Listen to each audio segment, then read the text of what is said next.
So in the previous video, we saw how we could integrate a picture inside a view component. So here we have a view component with a picture. And I said it was possible to do the same thing for CSS style sheets or JavaScript libraries, because sometimes we have pure JavaScript libraries we want to load. And it's just pure JavaScript libraries and CSS. So let's say that we have something, we create a folders with, I don't know, scripts. And inside of it, I'm going to create a script element.js. And I'm going to create a function, passing a message, and it's going to return hello plus message. So I mean something very basic, doesn't really matter. So here we have a pure JavaScript method. So it could be of course something else. It could be like a pure JavaScript library from a third-party vendor like gspanel.de that I'm using to create a panel and displaying a view inside the panel. So you can see the relevant video in my test application. But yeah, let's keep it very simple, and it's just one method, one function.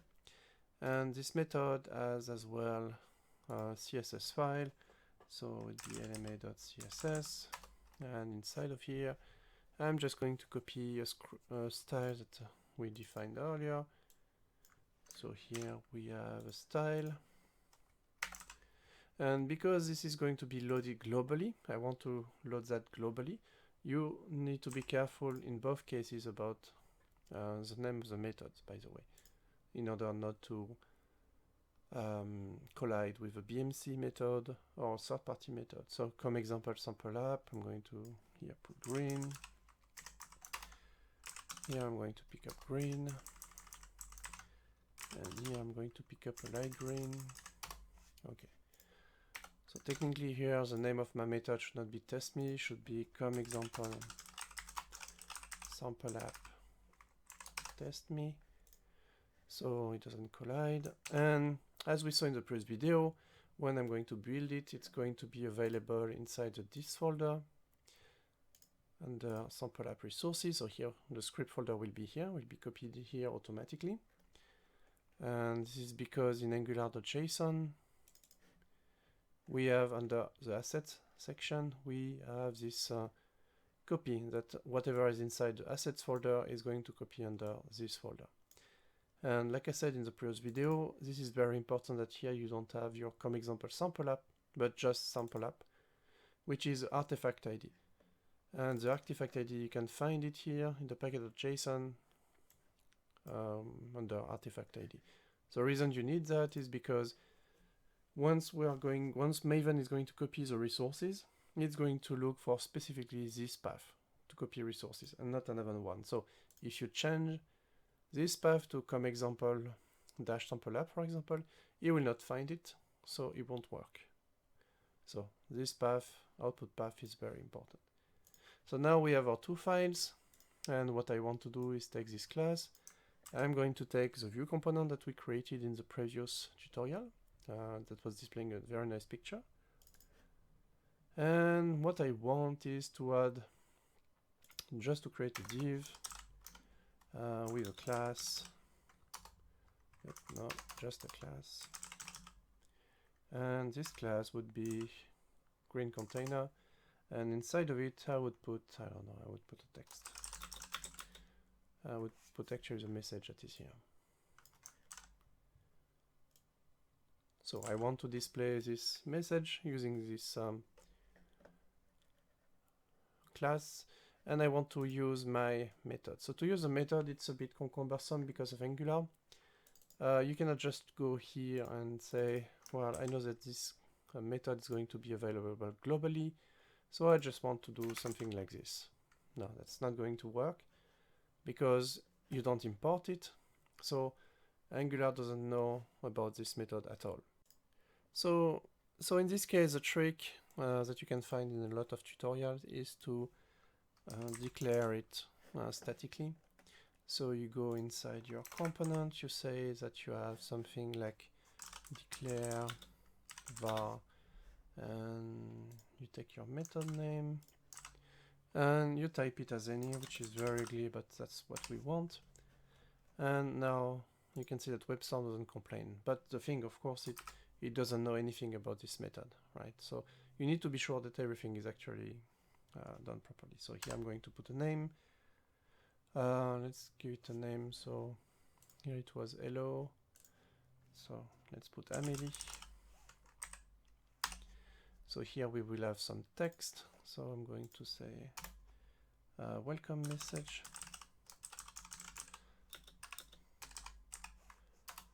Here I'm going to say welcome message equal. So now I got my welcome message, and I'm going to actually put that here. So I want my welcome message to be displayed in this div. So I'm going, if I just deploy my application, my problem is, of course, the files will be available in the bundle, but they are not going to be loaded automatically, right? Because there is no thing saying to Angular to load this lma.js or lma CSS. So in this case, if you look in a bit in Google, you will see that there are some solution to dynamic load JavaScript or CSS. And if you look at my application, which is test 2105 bundle, you can see that I created a service based on the Stack Overflow answer.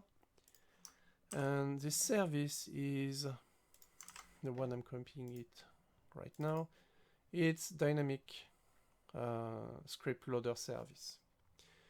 So what does it do? So the name is not mine, by the way.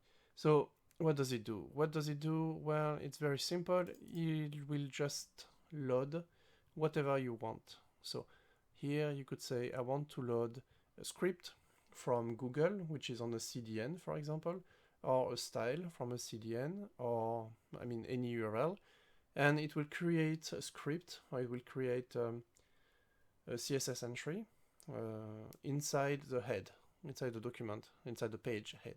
So we are going to use this service, and I mean you can do it, you can do your own, but I mean this script is pretty cool. I just enhanced it a bit for CSS and for cache buster sometimes, because when it's necessary.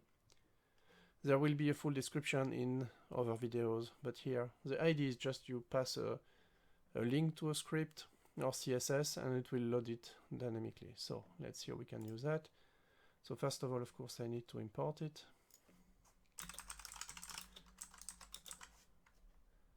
Dynamic. So here it should have, yeah, it imported it. So I need, because it's not for root, so I need to go in my module and declare it in the provider list as well. So WebStorm does a job for me and import it as well. And now what I need to do is import both the JS and the CSS. So how does it work? How does it do that? So here I will do that in my ng or in init. And I need to load two resources. So the first one is of course the JS. So let's dynamic script loader. So we need to load the script by URL.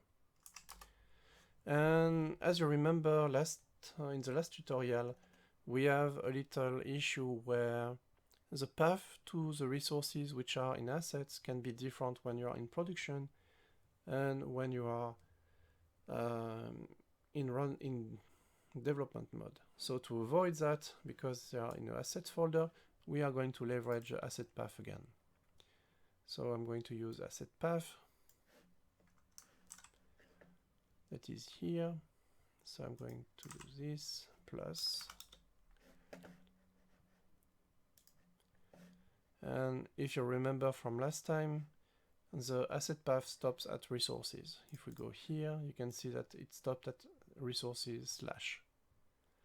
And here you've got some example inside this this service. So in our case, it's going to stop at /resources, and everything else like script and lma.css and JS needs to be referred. So it's going to be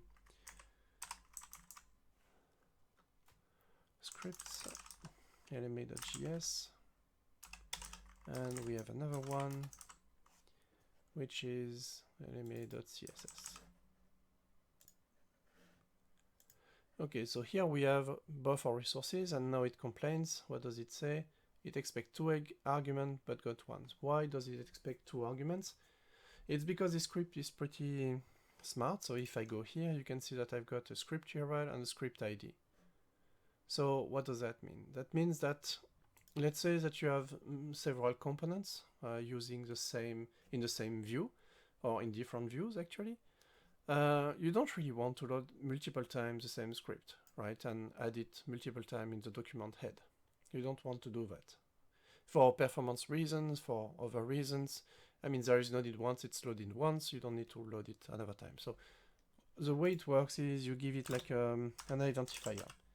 Something like com example,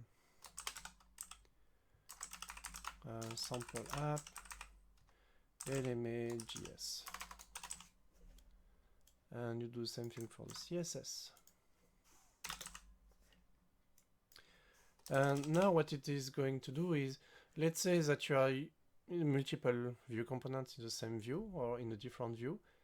When you're going to ask a dynamic script loader service to load this script with this tag, with identifier, if it sees that this script is already loaded, it will not load it again. So that's pretty cool. So now, how do we know that both those are loaded and ready to use? So both those methods are returning a promise. See, it returns a promise. So what we are going to do is we are going to create an array of promise.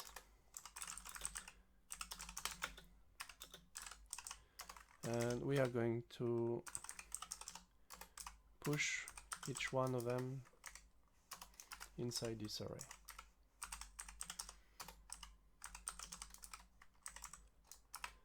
And what we are going to do with that is we are going to do promise.all for promises.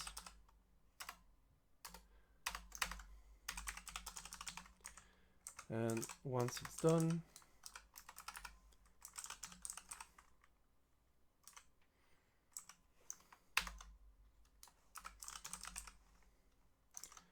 okay, I want to call actually my script. So here I got my welcome message. I just want to set my welcome message when I'm sure that this script has been loaded. So here what it does is you have 2 conditions. One is this script has not been loaded again, so it's going to be added inside the head. That's same thing for the CSS. And once both of them are loaded and ready to be used, this code is going to be executed. If the scripts are already loaded and available in the head, of course the promise will be satisfied immediately and your code will be executed immediately. But that's what we want to do. So now if everything is working perfectly, once we launch this view component, we should try to load this lma.js, lma.css. Once they are available, we should have a welcome message using this method, which should return hello Amélie. And it should be displayed inside our div. And the CSS should be applied as well. So let's see if it works. So for that, we are just going to build and deploy our application. So as always, be sure that you are pointing on the right SDK folder. So here, if I do rx SDK home, you can see that it's pointing to the 2105 SDK, which is correct. And if it's not correct, you can still change it using the set command from Windows to set to the right path, or export if you're on Mac. So here it's set correctly, so I don't need to do it. So I'm going to launch my maven command to build and deploy my bundle. And I'm going to pause the video and resume it once it's done. Okay, so now you can see that everything has been built and loaded. So let's go back to our view. So here it's a view that we used in the previous tutorial to display pictures. So I'm going to preview it. And you can see that it's kind of working. So I still have my picture. You can see here that I have Hello Amelie, which means that my script has been loaded. So if I go in the network tab, and if I refresh the page, you can see here that we are actually loading LMA.js and LMA.css, and it contains what it should contain. But you can see as well that if I got my Hello Amelie as expected, I cannot see my div in green. And why is that? So, because I am a bad developer, which is a trend in this series of tutorial, the question is why it's not working, because we could see that it's loaded, right? That's what we saw in the network. It should be here, so why is it not working?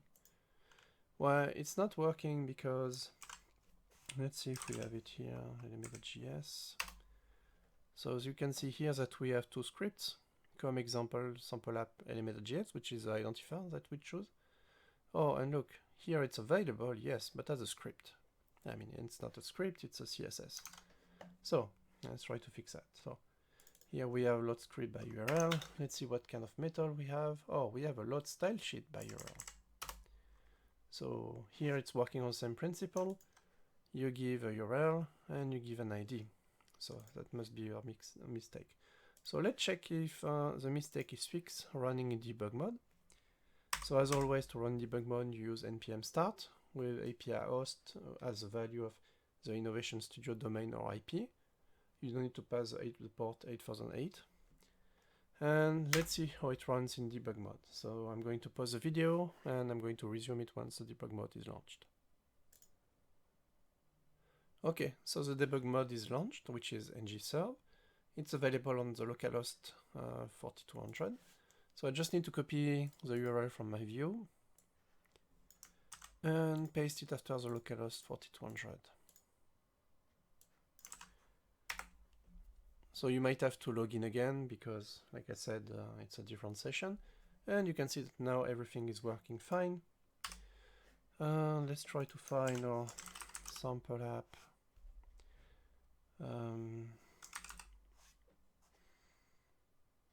LMA. So we have one script that has been added in the head and one link which is a style sheet, so that's why everything is working. So the interesting part as well is you can see here that the path is elix asset libs, and here if you are looking at it, it's come example sample app script asset. So you can see why it's very important, because both paths are different. That's why it's very important to use this little service I was talking about, get asset path service, in order to be sure that you are going to load the right resource, right? So that's why it's very important, because paths are different in production and dev mode for now, at least for now. So now that I fix my stupid mistake, I can stop my debug server and I can check that it's working as well in production. So I'm going to build and deploy again. I'm going to pause the video and resume it once it's done. Okay, so the build is finished. So let's go back here. Let's close our debug version and let's just refresh our production version. And you can see now that everything is working properly. Let's look in the head and you can see that now we have a script and a link. So it's working perfectly fine now.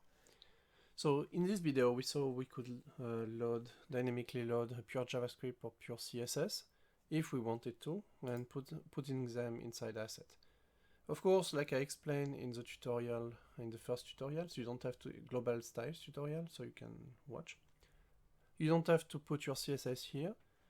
You can just put your CSS directly inside come example sample app.css. You could put it here. But sometimes when you are working with a third-party library, for example, like I was saying, gspanel.de, which has a pure JavaScript and pure CSS, you just want maybe to have here under script a folder with gspanel.de with both the files, and you might need to want to refer it inside your component to load them before actually invoking a gspanel object. So that would be the way to do it, and I really encourage you to get like this get asset path service and the dynamically service loaded service, which is kind of good. I mean, The guy did really a good job in Stack. In this question on Stack Overflow, I enhanced it just a bit. But I mean, it's working pretty well, and I'm using it a lot in my sample application that you can look at the videos about that. So anyway,